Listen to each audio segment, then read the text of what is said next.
রাফি সবসময় ভাবে, এই শহরটা একদম নিঃশ্বাসহীন। যেখানে গাছ নেই সেখানে মানুষও হারায় শান্তি। একদিন রাফি দেখল গাছটার গায়ে ঝোলানো একটা চিঠি। আমার নাম বদ্দা, আমি মরছি, কিন্তু তোমাদের ভালোবাসা চাই। কখনো প্রকৃতিও মানুষের মতো কথা বলে। স্কুলে রাফি বন্ধুদের বোঝালো, আমরা নতুন গাছ লাগাবো। সবার হাসাহাসি সত্ত্বেও রাফি একা একটা চারাগাছ লাগিয়ে দিল। একটা ইচ্ছা থেকেই শুরু হয় পরিবর্তন। কয়েক বছর পর গাছের ছায়ায় বাচ্চারা খেলছে। যে জায়গায় ধুলো উড়ত এখন সেখানে শীতল বাতাস বইছে।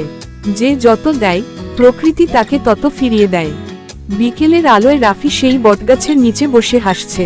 রাফি বুঝল, প্রকৃতি চিঠি লেখে না, কিন্তু তার উত্তর আমরা লিখতে পারি। একটি গাছ লাগানো মানে একটি জীবন ফিরিয়ে দেওয়া।